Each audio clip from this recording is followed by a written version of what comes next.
Lowest scorer to the highest achiever.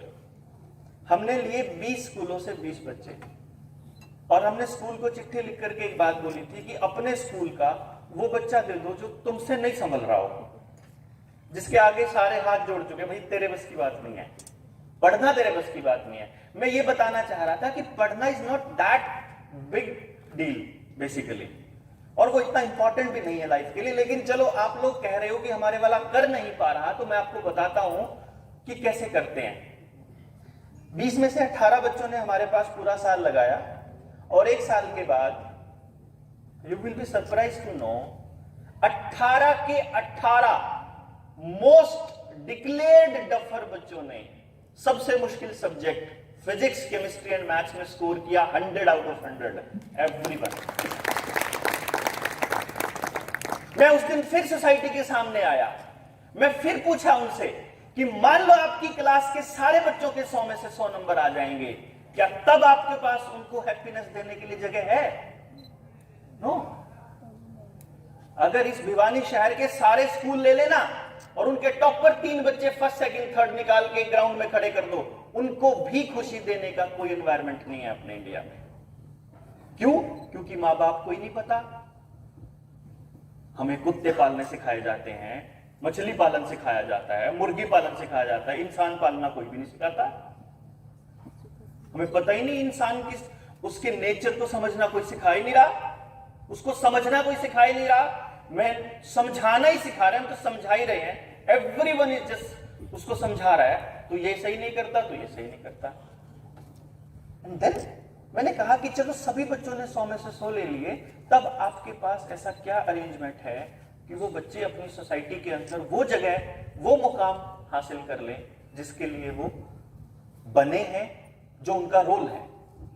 क्योंकि मैं आपको बताऊं, अगर आपने मधुमक्खियों का स्ट्रक्चर, काम करने का तरीका देखा हो, चींटियों का अपनी वो घर बनाने का, वो बुम्बी बनाने का तरीका देखा हो, तो आप देखोगे कि उनमें एक रानी मक्खी होती है, जैसे मक्खियों की बात करें, एक टीम होती है जो छत्ता बनाती है, एक टीम होती है जो उनकी रक्षा करती है बाहर से कोई दूसरा वो आ जाए तो, एक टीम होती है जो पराग लेके आती, जो फूलों से लेके आती है जिससे वो शहद बनाती हैं।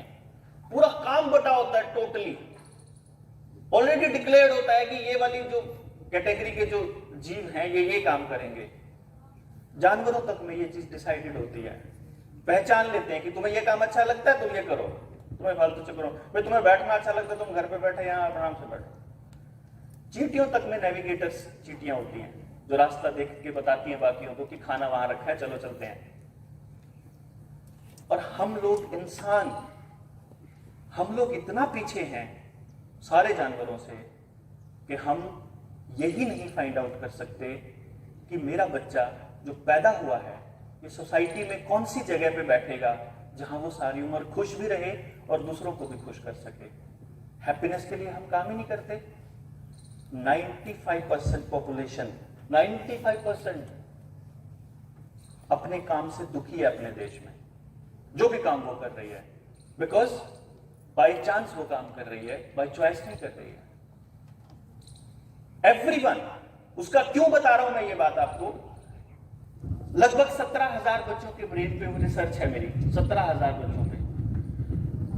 बड़ी ब्यूटी क्या है कि मैंने जिस बच्चे को ये बता दिया कि ये बच्चा इस काम के लिए बना है या ये बच्चा ऐसे खुश रहेगा, आज तक एक भी बच्चे के बारे में एक भी लाइन गलत नहीं गई। ये सबसे बड़ी बात है। और उसका नतीजा क्या है जो मैं आपको बताने की कोशिश कर रहा हूं, वो ये है कि जो बच्चा अबव 90 स्कोर कर लेगा, आज के सिनेरियो में 95 कह सकते हो आप उसको, कि जो 95 से ऊपर स्कोर कर लेगा वो बच्चा एक्चुअली पढ़ने के लिए नहीं बना। और हमें सारी पढ़ाई उसी के नाम पे रिजर्व रखी हुई है, सारी सीटें उसी के नाम पे हैं आगे कॉलेजेस में, और आगे नौकरियां भी उसी को हैं। ना वो बच्चा नौकरी के लिए बना और ना वो बच्चा पढ़ाई के लिए बना। यही कारण है कि आज हमारा हर इंसान, चाहे वो टीचिंग में है, चाहे वो रिसर्च में है, चाहे वो किसी भी काम में है, जैसे ही उसको नौकरी मिलती है पहला काम करता है किताबों को फेंकता है। अगर वो पढ़ने के लिए बना होता तो वो अपनी जिंदगी की आखिरी सांस तक पढ़ाई ना छोड़े, क्योंकि किसी ना किसी का तो पैशन पढ़ना भी हो सकता है ना। जिसका पैशन पढ़ने का होगा वो पढ़ेगा उसको एनालाइज करेगा और अपने दिमाग से बात लिखेगा। एज इट इज कॉपी नहीं कर सकता वो बच्चा, और जो बच्चा एज इट इज कॉपी नहीं कर सकता वो 90 वो स्कोर नहीं कर सकता। समझ रहे हैं आप पॉइंट? क्यों नहीं? वो बच्चे, वो जो एक्चुअली पढ़ने वाले जो बच्चे हैं, जो एक्चुअली रिसर्चर हैं, जिनको सच में पढ़ना अच्छा लगता है, वो तो पढ़ाई से पहले ही काट दिए जाते हैं। क्यों? क्योंकि 10 लाख बच्चा 12वीं के IITs में एग्जाम में अपीयर होता है और 10,000 सीट हैं, यानी कि 9,90,000 बच्चों का एडमिशन नहीं होना कंफर्म है कि इनका नहीं होना, और इनके बारे में कोई भी बात नहीं कर रहा। This is unfortunate. जब हमारे पास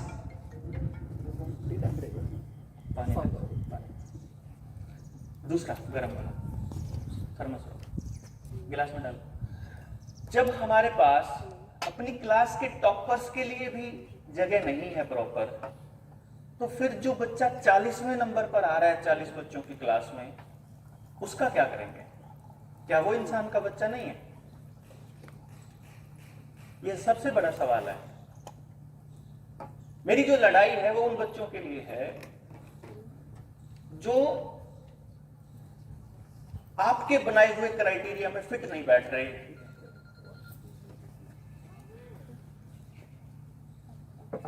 जो सिस्टम के बनाए हुए क्राइटेरिया में नहीं फिट बैठ रहे, लेकिन अनफॉर्चुनेट कह लीजिए या उसकी खासियत कह लीजिए, उनको रहना तो फिर भी इसी सोसाइटी में है कि नहीं। और अगर इस बात को हम लोग नहीं समझेंगे, अगर इसको सोचना शुरू नहीं करेंगे, इस पे बात करना शुरू नहीं करेंगे, अगर इसके ऊपर एक्शन नहीं लेंगे पार्टिसिपेशन के साथ, एक्टिव पार्टिसिपेशन के साथ, तो क्या आपको अपने बच्चों के लिए कैसा भविष्य नजर आ रहा है?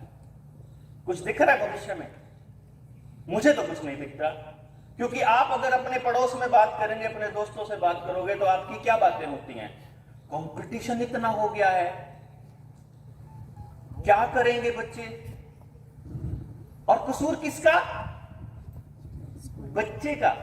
कमाल की बात तो यह है, हम उनसे बड़े, उनसे समझदार, हम उनको वो एनवायरनमेंट नहीं दे पा रहे, अपनी गलती नहीं मान रहे, सारी गलती उसकी कि तू ही नहीं कर रहा। भाई आप देखो, मैं किसी खास पर्टिकुलर उसकी नहीं बात कर रहा, मैं अपने बेटे की, मेरा बेटा one of the best schools में पढ़ता रहा है। मैं उसके पीटीएम में जब जाता हूं, क्योंकि मेरा हर काम एक रिसर्च का पार्ट होता है, मैं यहां आया हूं, मैं यहां से भी अपनी रिसर्च कर जाऊंगा, तो अपना नोट कर जाऊंगा जो मुझे नोट करना है। मैं उसकी पीटीएम में सबसे पहले आके बैठ जाऊं, सारे पेरेंट्स आते हैं, माँ टीचर से बात करते हैं और चले जाते हैं, और मैं फिर उनको मैं नोट डाउन करता हूं। तो मुझे 13 साल से मैं पीटीएम्स देख रहा हूं उसकी, और 13 साल से मैं वही शब्द सुन रहा हूं। इसमें दिमाग तो है, पढ़ने में लगा तब टीचर वेट कर रहा है कि मम्मी आएगी तो बताएंगे पीटीएम में, मम्मी वेट कर रही है कि चलिए पीटीएम में तो बताएंगे।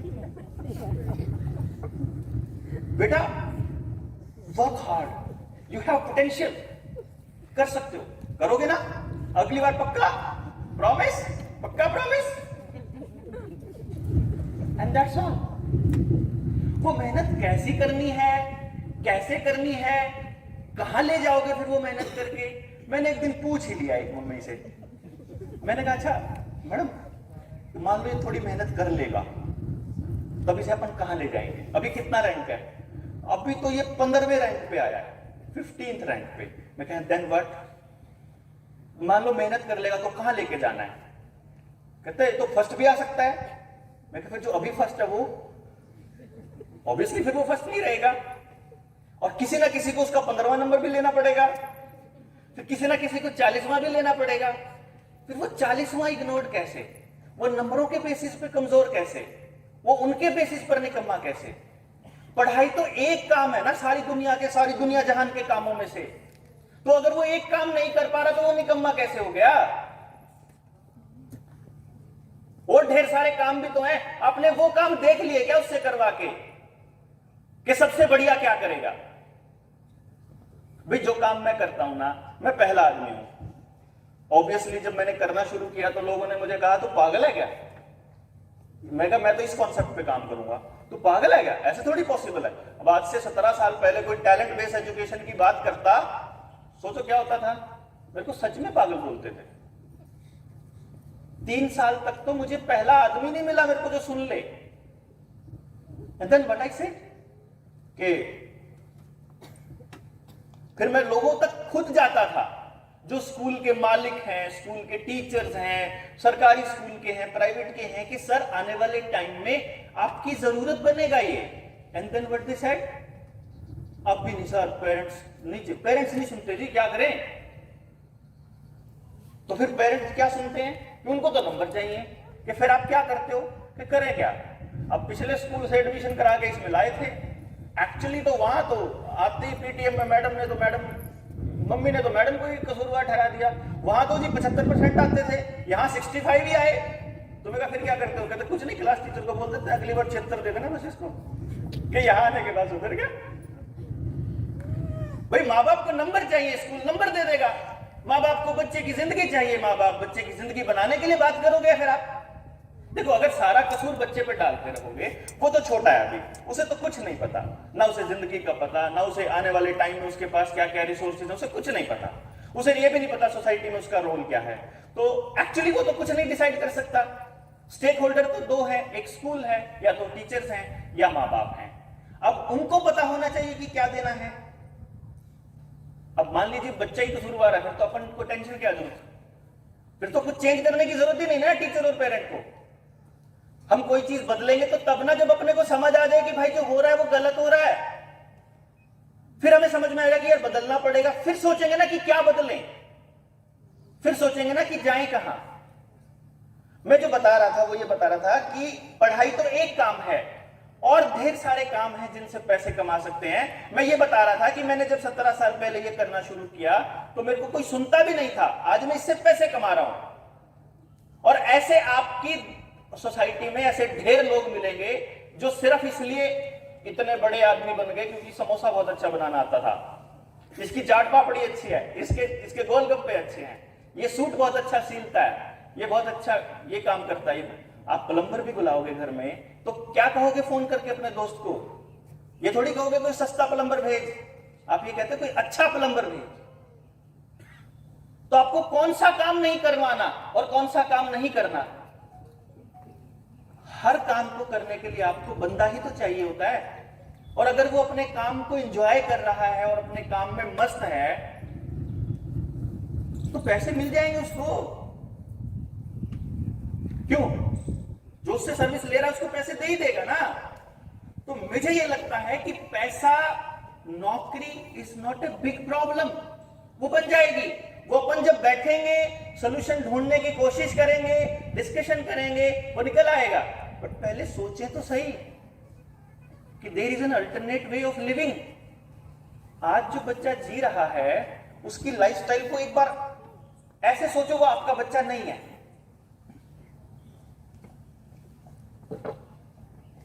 अभी जैसे आप छत पे बैठ के या ऊपर जहाज में बैठ के और उस बच्चे को सुबह से लेकर शाम तक देख रहे हो कि वो क्या क्या कर रहा है, आप देखोगे वो एक ही दिन को जी रहा है हर रोज, एक ही दिन को। सुबह उतने ही बजे उठना, वैसा ही टिफिन पैक करना, वैसे ही स्कूल जाना, वैसे ही क्लास में बैठना, वैसे ही पढ़ना, वैसे ही टेस्ट देना, वैसे ही पेपर, वैसे ही पीटीएम, वही डायलॉग, वही प्रॉमिस, वही ताने, वही डांट, वही मार, वही एवरीथिंग इज सेम। और कमाल की बात ये, जो फर्स्ट है ना क्लास में उसके ऊपर तो प्रेशर बना हुआ है कि तूने फर्स्ट ही रहना है, तू नीचे बता जियो। और जो 39 बच्चे हैं 40 बच्चों में से, उनके ऊपर प्रेशर है कि तूने फर्स्ट आना है। और इस चक्कर में 40 बच्चों में से एक भी बच्चा 100% रिस्पेक्ट नहीं ले रहा। ना उसे माँ बाप की इज्जत मिल रही, ना उसे किसी और की इज्जत मिल रही। तो जिस बच्चे ने अपनी जिंदगी के पहले 10-20 साल बेइज्जती करवा के काटे होंगे, वो कर लेगा किसी की इज्जत है? भैया आप सोचो ना, अनकंडीशनल प्यार किया क्या हमने किसी अपने बच्चे को? अनकंडीशनल प्यार कि साइकिल तब मिलेगी जब इतने नंबर आएंगे, टीवी तब देखेगा जब ये कर लेगा, फलाना चीज तब मिलेगी जब ये हो जाएगा, इस काम में तो तेरा बड़ा ध्यान है, किताब में तो तेरा बिल्कुल नहीं लगता, हाँ तनयो चाहिए। नंबर कितने आए थे आपकी बात? 30 आते डायलॉग।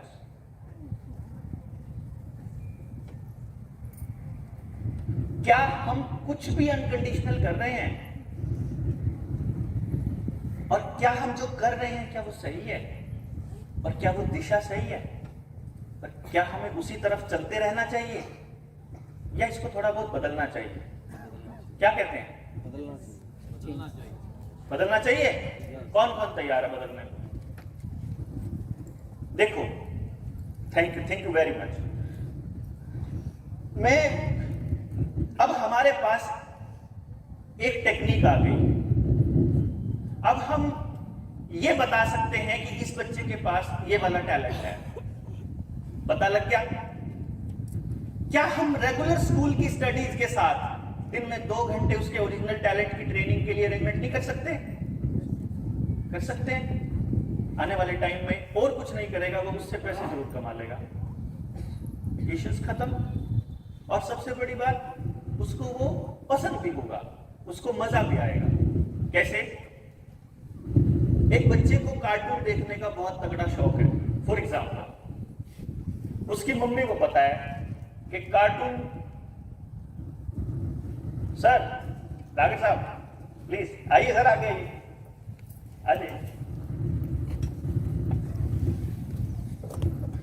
तो उसकी मम्मी को पता है कि ये कार्टून के लिए कुछ भी छोड़ देगा, खाना भी छोड़ देगा, मतलब ये टीवी देखता है तो खाना खाता है, काइंड ऑफ इस तरह से। अब वो उसके सामने कंडीशन लगा देती है कि कार्टून तब देखियो जब स्कूल का काम पूरा हो जाए। जरूर बैठी होगी कभी मम्मी यहाँ पे, वो वाली। आप देखोगे उसका काम ऐसे 15 मिनट में पूरा हो जाता है, अगर उसको सच में वो काम करने में मजा आ रहा है तो। यानी कि जिस काम में उसको अच्छा लग रहा है ना, वो काम करने के लिए वो अपने बाकी सारे काम कर लेगा। मेरा कहने का मतलब ये है कि जिस काम को वो सच में चाहता है ना दिल से, उसको 1 घंटा करने के लिए वो 23 घंटे आपकी गालियां खाने को तैयार है, वो आपकी डांट खाने को तैयार है, कोई दिक्कत नहीं है। एंड वो 1 घंटे के लिए भी जी सकता है। But do you know that 1 or 2 hours of that child? हमें नहीं पता, एक्चुअली नहीं पता। क्योंकि जब आपका बच्चा कार्टून देख रहा है ना, तो उसके पीछे उसकी कोई स्किल है, उसकी कोई भूख है।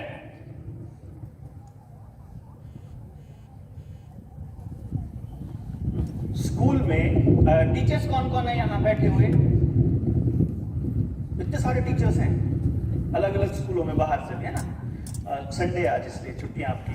तो मैम जस्ट मुझे ये बताइए, एक सवाल है छोटा सा, कि जब एक क्लास में एक बच्चा है जो ऐसे करके सोफे पे जब बैठता है पैर हिलाता रहता है, कुर्सी पे बैठा बैठा हाथ हिलाता रहता है, ऐसे ऐसे करके टांगे हिलाता रहता है, मारता रहता है सामने वाले को, तब आप क्या करते हैं? डांटते हैं। और क्या करते हैं? पनिशमेंट भी मिलती है, डांट भी मिलती है, और कुछ नहीं, चलो पनिशमेंट अगर अलाउड नहीं है तो हम उसे रोक देते हैं। ऐसा भी है कोई जो इसका मतलब समझता है कि वो ऐसा क्यों करता है? Yes please. जो काइनेस्थेटिक एनर्जी का ज्यादा है उसको चैनलाइज किया जाए, बशर्ते कि उसको फोर्स किया जाए कि तुम बैठ जाओ। क्या हम ऐसा करते हैं? यूजुअली ऐसा नहीं होता है, ड्यूरिंग नहीं होता है। मैम को काइनेस्थेटिक एनर्जी का मतलब पता है। काइनेस्थेटिक एनर्जी होती है बॉडी की, शरीर की एनर्जी, आपके शरीर में काम करने की एनर्जी। अगर वो रिलीज नहीं होगी तो वो आप अंदर ही अंदर उबलती रहेगी, वो आपसे हिलना डुलना मांगती रहेगी। वो पढ़ेगा भी तो ऐसे ऐसे करके पढ़ेगा, जैसे मैं चल चल के बोल रहा हूं ना, ये मेरी मजबूरी है, मैं खड़ा नहीं रह पाऊंगा, मैं सोफे पे बैठूंगा तो पैर हिलाऊंगा ही हिलाऊंगा। अब क्लास में मैं अगर ऐसे कर रहा हूं तो आपको पता है इसका मतलब क्या है? इसका मतलब है कि मैं बहुत ध्यान से सुन रहा हूं, मुझे ध्यान ही नहीं है कि मेरा दिमाग कंसंट्रेट तब करेगा जब मेरी बॉडी हिल रही होगी, और हम रोक देते हैं उसको क्लास में, ए यू आराम से बैठो, ठीक से बैठो, क्या है, what is this kind of. अब ये किस शरीर की एनर्जी का इस्तेमाल कैसे हो सकता है, ये डिपेंड करता है। देखो, अपने को अपनी सोसाइटी के अंदर हर काम करने वाले लोग चाहिए, खेत में भी शरीर का काम करने वाले लोग चाहिए, सड़क पे रिक्शा चलाने वाला आदमी भी चाहिए, मजदूरी करने वाला दिहाड़ीदार भी चाहिए, और अगर एलिट क्लास है और हम पैसे खर्च कर सकते हैं तो हमें स्पोर्ट्स पर्सन भी चाहिए, उसके पास वो एनर्जी है।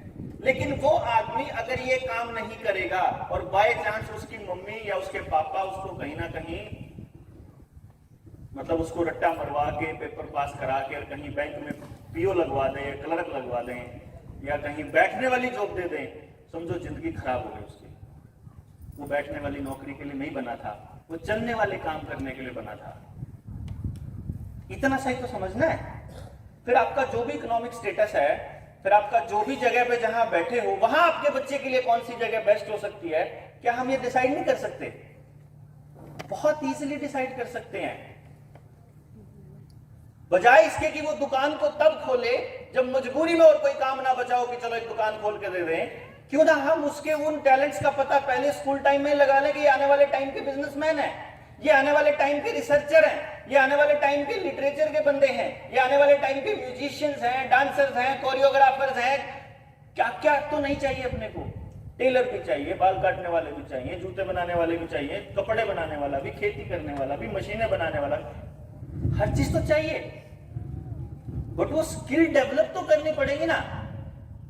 मैं 2015 में नरेंद्र मोदी से मिलने गया था जब उन्होंने प्रधानमंत्री कौशल विकास योजना लॉन्च करी थी। स्मृति ईरानी से भी मिला था, मैं अपने एजुकेशन मिनिस्टर से भी मिला था। सबको मैंने एक बात कही और उनको भी मैंने एक बात कही कि आपको किसी बच्चे की स्किल नहीं पता, आप डेवलप क्या करोगे भाई? कौशल विकास योजना, कौशल का तो पता नहीं, किस चीज का विकास करेंगे अपन? लेकिन जो बड़े लोग हैं, जो हमारे पॉलिटिशियंस हैं, जो हमारे एमएलएज हैं, या गांव के सरपंच हैं, या पार्षद लोग हैं, उनको, उनके पास इतना पैसा है, वो अपने बच्चों को दुनिया में कहीं भी पढ़ा लेंगे और अपना जुगाड़ कर लेंगे। इसीलिए दे आर लीस्ट बॉदर्ड। तब मुझे उतरना पड़ा गांव के उस एरिया में और आप लोगों के बीच आना पड़ा। जो सिग्नेचर कैंपेन है वो ऐसे नहीं करता मैं कि आया सिग्नेचर करवा लिया। पहले आपको बताऊंगा, फिर आप जितने लोगों से मिलवाओगे मैं उतने लोगों से साइन कराऊंगा कि ऐसा होना चाहिए कि नहीं होना चाहिए। आई हैव टेक्निक, मेरे पास टेक्निक है, पूरा 100% एक्यूरेसी वाली रिजल्ट है, रिसर्च है। मैं इस कंट्री को ऑन रिकॉर्ड बोल रहा हूं, रिकॉर्ड हो रहा है, मैं पूरी की पूरी रिसर्च बिना नाम के और बिना पैसे के देने को तैयार हूं। बट कम से कम वो आपके बच्चे के लिए इस्तेमाल होनी चाहिए। लेकिन फिर पता क्या होता है, जिस मंत्री से मिलो, जिस बड़े लोग से मिलो, सबसे पहले क्या करते हैं, अपने वाले को ले आते हैं, मेरे वाले का करते हैं टेस्ट। मेरी काउंसलिंग कर, अब छुट्टी क्यों डॉक्टर? और जब मैं कहता हूं कि अब समझ आ गया आपको, आ गया, अब तो आप इसको इंप्लीमेंट कर लेंगे। कौन समझता है डॉक्टर साहब, छोड़ो ना, क्यों चक्करों में पड़े? That's all. इसीलिए फिर इसको प्रैक्टिकल करने के लिए मैंने टारगेट लिया कि हम पूरे हरियाणा से मैं कुछ गांव लूंगा जहां पे हम 100% एम्प्लॉयमेंट वाला एजुकेशन सिस्टम तैयार करेंगे। जहां आपको पता होगा, मान लीजिए आपके बच्चा जिस स्कूल में पढ़ रहा है, आपके टीचर्स आपको बताएं कि आपके बच्चे की ये स्किल्स हैं, आपको इनको डेवलप करने के लिए अरेंजमेंट या तो आप अपने घर के नजदीक कर लीजिए, और अगर आपसे नहीं होता तो और ज्यादा बेटर है कि मान लो हमारे पास 100 डांसर इकट्ठे हो गए, तो 100 डांसर्स के पेरेंट्स को बता दिया कि या तो तुम अपने को लो छोड़ने जाओ, ले जाने आओ, या एक दूसरा तरीका है कि 100 इकट्ठे होकर के स्कूल में ही शुरू कर लेते हैं अपन। क्यों जी? वो सस्ता पड़ेगा, इकोनॉमिक भी पड़ेगा, और स्कूल पार्टिसिपेट करेगा कि एक्चुअली उनको पता होगा कि कौन सा बच्चा हमने रिसर्च के लिए तैयार करना है, कौन सा साइंस के लिए करना है, कौन सा मैथ्स के लिए करना है, कौन सा हिस्ट्री के लिए करना है, कौन हिस्टोरियन इतना बढ़िया है, कौन स्टोरी टेलिंग में जाएगा, या किसी भी फील्ड में। There are ways. शुरुआत हम बहुत अर्ली स्टेज से करते हैं। किस चीज की शुरुआत पता है? किस चीज की शुरुआत? सर हार्वर्ड गार्डनर की थ्योरी है, theory of multiple intelligence. Yes. उसके ऊपर वेरियस कॉग्निटिव एनालिसिस के टेस्ट होते हैं, तो हम वो कर सकते हैं बच्चे के साथ। वेरियस क्वेश्चंस होते हैं कि बच्चे के पेरेंट्स उसको आंसर करें, तो उससे एक मतलब वे पता चल जाता है कि बच्चे की इंटेलिजेंस किस तरफ है। गार्डनर की थ्योरी के जो कॉग्निटिव एनालिसिस टेस्ट हैं सारे के सारे विदेश से तैयार हुए पड़े हैं, एक भी इंडियन सिनेरियो का नहीं है।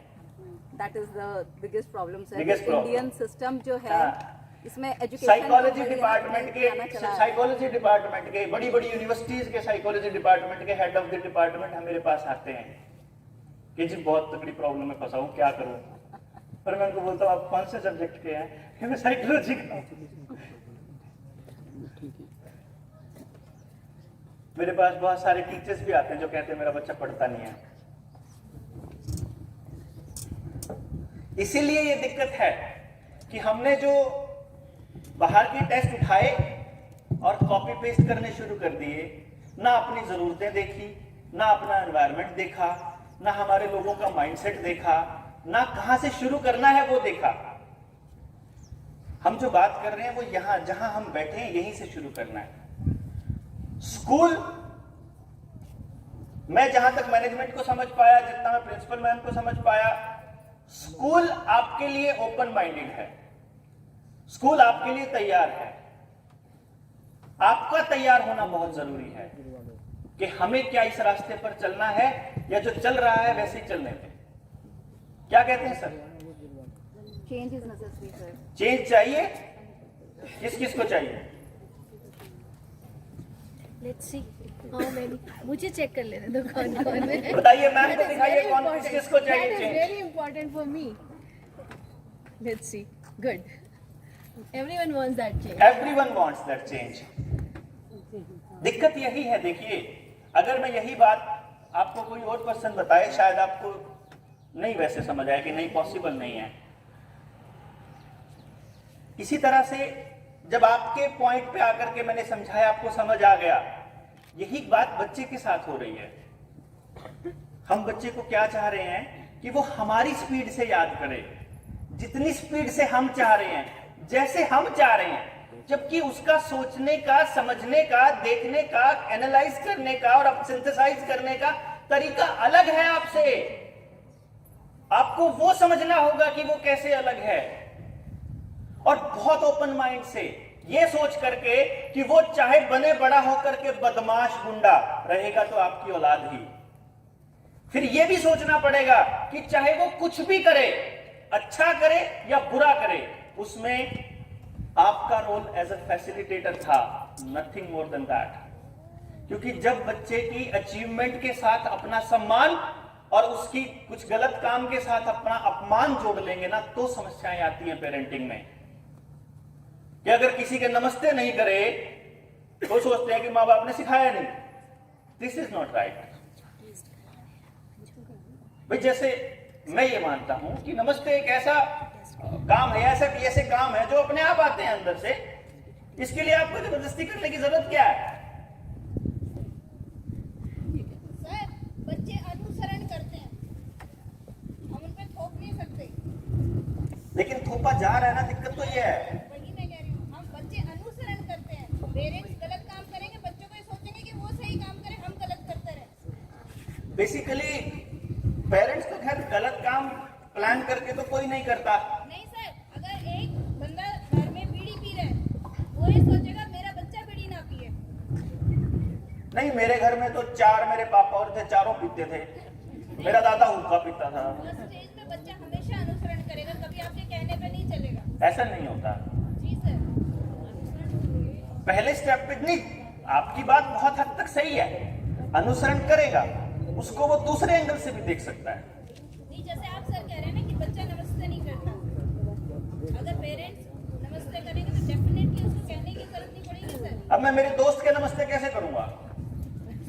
नहीं, चलिए कोई बात नहीं, मेरे दोस्त के नमस्ते कैसे करूंगा मैं? मेरा दोस्त आया मुझसे मिलने, मैं उसके नमस्ते थोड़ी करूंगा। तो डेफिनेटली करना पड़ेगा। आप उसको ग्रीट तो करेंगे। लेकिन मेरा बेटा कर देता है, किसी के नहीं करता। और वो मतलब उसकी मम्मी बैठी होती है ना, तो फिर वो उससे पूछ लेती है कि तुमने इस अंकल के नमस्ते क्यों नहीं करे?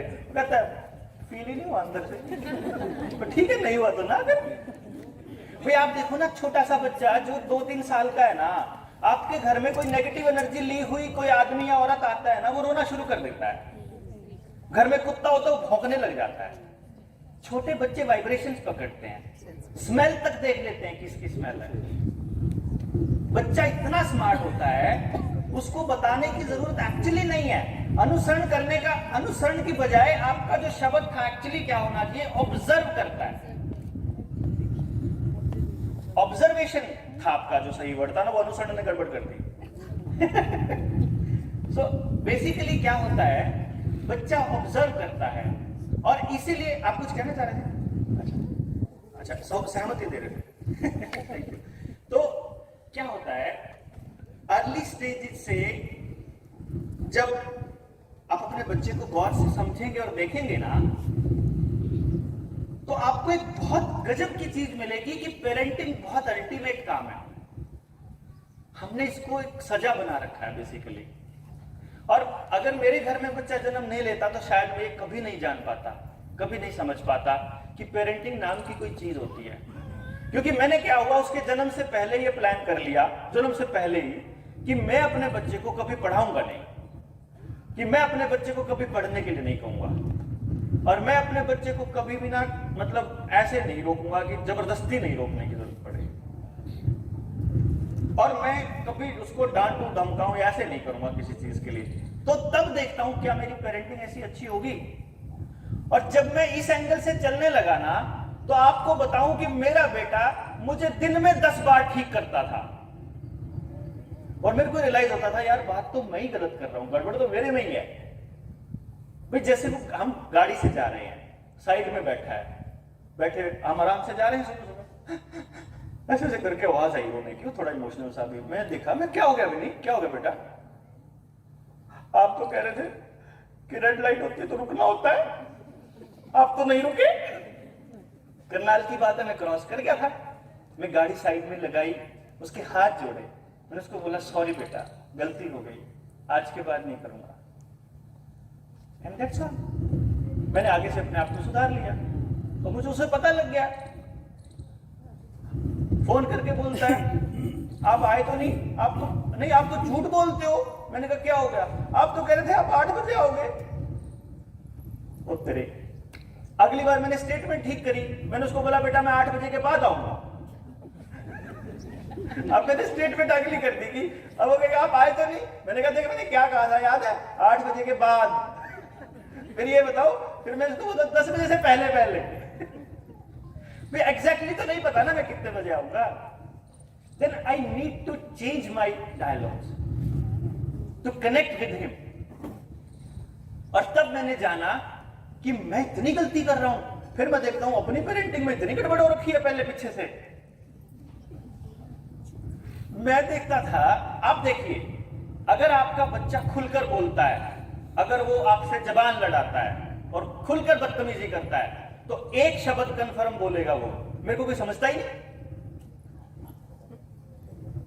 आप तो अपनी चलाते रहते हो। और अगर उसको ऐसे शब्द बोलने पर अगर थप्पड़ पड़ते हैं तो वो ऐसा सोचता है, बोलता ही नहीं बस, लेकिन वो सोच जरूर रहा है। और जब उसे ये फीलिंग है कि मुझे कोई समझता ही नहीं, फिर उसने क्या सोचना सीखा ही नहीं, समझना, फिर क्या टेंशन है। अब मैंने क्या हुआ, मैं आपको एक इंसिडेंट बता रहा हूं, प्रॉब्लम कहां आ जाती है। ऐसे कई बार प्रॉब्लम भी आती है खूब सारी। हम गाड़ी में जा रहे, मैं और मेरी वाइफ मेरी साइड में बैठी, वो बेटा पीछे ऐसे, और वो शीशे में मेरी तरफ देख रहा, मैं भी शीशे में देखा उसकी तरफ। तो मेरे को कहता है पापा जी, कहा मैंने भी ऐसे कर दिया उसकी तरफ। अब फिर सोचू इसने क्या कहा, मेरे को समझ में तो आया नहीं। तो उसकी मम्मी उससे पूछने लगी क्या कह रहे हो? कहता कुछ नहीं पापा ने समझ लिया। और मेरे को समझ नहीं आया। अब मेरे बच्चे को इतना भरोसा है कि मेरे पापा बिना कहे मेरी समझ लेंगे। फिर मैंने उसकी मम्मी की ड्यूटी लगाई कि यार तू इससे बात बात तो मैं पूछ कि क्या बोल रहा था, नहीं तो यहाँ तो पंगा हो जाए। देन शी आस्क्ड कि बताओ भाई क्या था, क्या कह रहे थे? कि वो कुछ नहीं, मेरी किताबें खत्म हो गई थी, मुझे उसके बाद बुक्स लेनी थी ना, तो मैं ये बोल रहा था कि मेरी किताबें खत्म हो गई। तो पापा कह रहे हैं दिला दूंगा अपने आप। मैं कहा चल ठीक है।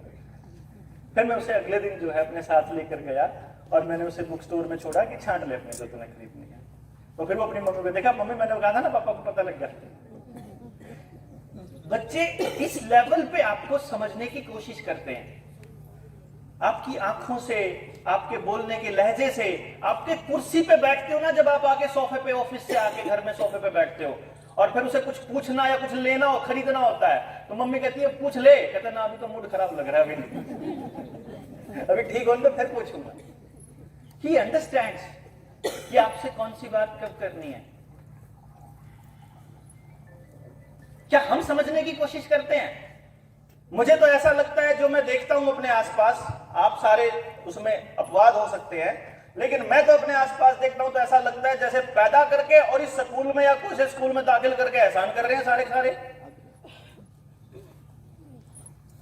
मेरा ये मानना है कि जैसे पुराने टाइम की बात याद आती है मुझे, अपने टाइम की, जब मैं छोटा था तो मेरे ज्वाइंट फैमिली थी, तो मेरे मतलब दादा चाचा पापा जब आपस में बात करते थे ना, वो कभी ऐसा नहीं कहते थे कि जैसे मेरे बारे में बात होती है कि ये किसका है, ये नफे के नाम का है, ये रमेश के नाम का है, रमेश के नाम का, ऐसा नहीं बोला कभी कि ये नफे का है। सबका होता था वो। एक ऐसा सोसाइटी हमारे पास थी कि हमें पता नहीं होता था, मेरी माँ को पता नहीं होता था कि कौन से पड़ोस में किसके घर गया हुआ है। अगर खाने का टाइम है तो अपने आप खा ही लेगा, कोई टेंशन नहीं है। आज अपन क्या कर रहे हैं, अपने बच्चों के अंदर कैसी वैल्यूज डाल रहे हैं कि बाहर मत जा, कोई ठा के ले जाएगा, कोई मार देगा, जमाना खराब हो रखा, और आपने अपना बच्चा सिर्फ अपना मान लिया, ये गड़बड़ हो गई। मेरा ये मानना है कि आपका बच्चा भी मेरा बच्चा है और मेरा बच्चा उतना ही आपका बच्चा है। वो जो बच्चा है ना, वो सोसाइटी की पूंजी है, वो इस देश की पूंजी है, आपकी पूंजी नहीं है वो। आप सिर्फ उसका धरती में आने का, धरती पर आने का एक जरिया है बस, इससे ज्यादा नहीं। उसके लिए क्या करना है, किस तरह से उसको रखना है, ये सारा मिलके साझा काम है, अकेला आपका काम नहीं है। क्योंकि आपने बाल किसी और से कटवाने हैं, उस तरह अगर गर्दन पे मार दिया, फिर उसके लिए हर काम कोई दूसरा आदमी कर रहा है। उसके लिए खाना कोई और, मतलब अनाज कोई और उगा रहा है, कपड़े कोई और बना रहा है, चश्मा कोई और बना रहा है, एवरीथिंग हर कोई एक दूसरे के लिए कर रहा है। तो हमने इस सेंस को कहीं ना कहीं सोसाइटी में खत्म कर दिया। एक बच्चे की गलती को हम पूरी सोसाइटी की गलती मानने लग गए, एक टीचर की गलती को पूरे स्कूल की गलती मानने लग गए, एक माँ बाप की गलती को पूरे के पूरे समाज की गलती मानने लग गए। पड़ोस में कहीं कुछ गलती हो गई, अभी जैसे कल मैंने खबर पढ़ी थी सोशल मीडिया पे, आज वो अखबार में आई हुई है, उस बच्चे ने सुसाइड किया। तो अब आप लोगों के अंदर ये नहीं जागेगा, मतलब पता क्या, आपको क्या लगेगा, यार पढ़ाई बड़ी खतरनाक हो गई है, बड़ा प्रेशर है बच्चों में, अब वो डरने लग जाएंगे, आगे आकर के बात नहीं करेंगे, उस पर चर्चा नहीं करेंगे, उसके ऊपर काम नहीं करेंगे। घर से निकलने को कह दूं पेरेंट्स को कि निकलना पड़ेगा भाई, बात तो करनी पड़ेगी कम से कम। टाइम किसके पास है जी, अपनी औलादों के लिए टाइम नहीं है। मैं जब गांव में जाता हूं तो लोग मेरे से पूछते हैं कि डॉक्टर साहब आप तो चंडीगढ़ रहते हो, मैंने कहा हाँ चंडीगढ़ रहता हूं। फिर आप यहां गांव में क्या धक्के खा रहे हो? मैं कहा गांव में धक्के इसलिए खा रहा हूं कि तुम्हारे गांव में जो 500-600 बेरोजगार बच्चे पड़े हुए हैं, मेरा बेटा जब यहां से निकलेगा, कभी मेरी बीवी कभी निकलेगी, मैं निकलूंगा, तो मेरा गला कौन काटेगा? ये तुम्हारे बेरोजगार बच्चे तो काटेंगे। जिस समाज का अपन निर्माण कर रहे हैं, कल को हम मर जाएंगे तो अपने बच्चों को छोड़ के तो यहीं जाएंगे ना, इन्हीं के भरोसे। अगर पड़ोस के साथ संवाद नहीं स्थापित किया, अगर पड़ोस के लोगों से बात नहीं करी, सोसाइटी को वैसा नहीं बनाया जैसा अपने बच्चे के लिए चाहिए, तो क्या देकर जाएंगे हम अपने बच्चों को? ये सवाल है बहुत बड़ा। इसलिए मैं तो अपने बच्चे के लिए घूम रहा हूं, कहीं आपको वहम हो कि मैं आपके लिए घूम रहा हूं। मैं तो गांव वालों को बताता हूं, मैंने किसी का नहीं ठेका ले रखा भाई, मेरे को मजबूरी है, मेरे को आप लोगों के पास आना पड़ रहा है, मुझे ये बताना पड़ रहा है कि जब गांव का एक बच्चा बेरोजगार हो जाए या वो गलत हो जाए, गलत रास्ते पर चला जाए, तो पूरे गांव की जिम्मेदारियां मिलकर के उस प्रॉब्लम को ढूंढे कि कहां प्रॉब्लम है।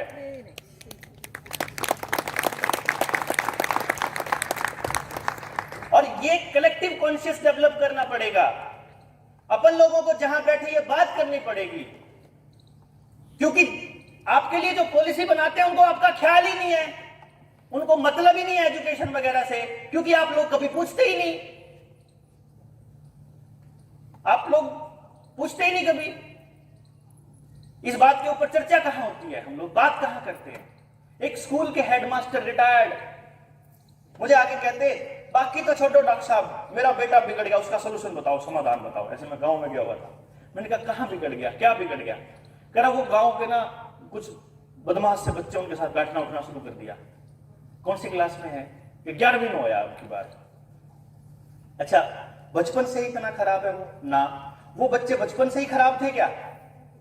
ना, किसने खराब करे फिर? वो तुम्हारे गांव में पहले से ही 10-11 बच्चे फिर वो मतलब खराब थे क्या, बदमाश थे? कह रहा ना जी, पहले तो कोई कोई होया करता, वही ठीक हो जाया करता फिर बाद में। तो पहले नहीं होता था, अब अगर रोज की रोज बढ़ रहे हैं, पहले 11 थे, आपका पोता और शामिल हो गए वो 12 हो गए, तो तुमने वो 11 होने क्यों दिए? जिस दिन एक का आदमी एक का बच्चा अगर तुम्हें लग रहा था कि इधर कुछ गड़बड़ हो रही है, उस दिन आप तो हेडमास्टर थे, आप तो पूरी सोसाइटी की आपकी बात मानती थी, आपने गांव के अच्छे लोगों को बिठा करके बात क्यों नहीं करी कि भाई उसका बच्चा गड़बड़ में है, उसको दिक्कत है कुछ, शायद हम संभाल लेते हैं। क्योंकि मुझे ऐसा नहीं लगता कि, देखिए मैं आपसे बात कर रहा हूं, मेरी बात आप तक कितनी पहुंच रही है मुझे नहीं पता, लेकिन मेरे भाव तो पहुंच रहे हैं ना आप तक। पहले एक बात आती है, पहले हम जब मैं छोटा होता था, एक ही गलती के लिए 4-4 आदमी पीट देते थे, मतलब चिलम फोड़ दी मैंने ओके की, एक छोटे चाचा ने मारा, फिर दूसरे चाचा को पता लगा इसने फोड़ी, उसने मारा, मैं बोला पिट लिया चाचा इसमें तो मैं, फिर तीसरा आया, फिर वो भी ठोक गया, और कुछ नहीं। क्यों? उनके दिमाग में कुछ भरा नहीं होता था। आज का टीचर का डांटना क्यों बुरा लग रहा है? आज माँ बाप के डांटने से बच्चा क्यों अच्छा महसूस नहीं करता? पहले तो पीट भी देते थे पड़ोस का चाचा भी, तब भी कोई बुरा नहीं लगता था। आज क्यों? क्योंकि आज का टीचर और आज का माँ बाप जिस टाइम पे मार रहा है ना, उस टाइम वो फ्री माइंड होके नहीं मार रहा, डिप्रेशन में, टेंशन में, गुस्सा, इरिटेट होके मार रहा है, खुद से दुखी है, तो वो भाव ट्रांसफर जो गुस्से के कर रहा है, तो उधर से रिस्पांस वो आ रहा है।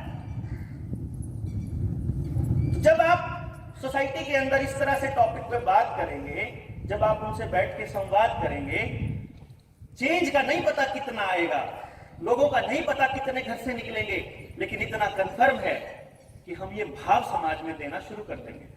और मुझे लगता है यही सबसे पहला स्टेप हमारा होना चाहिए।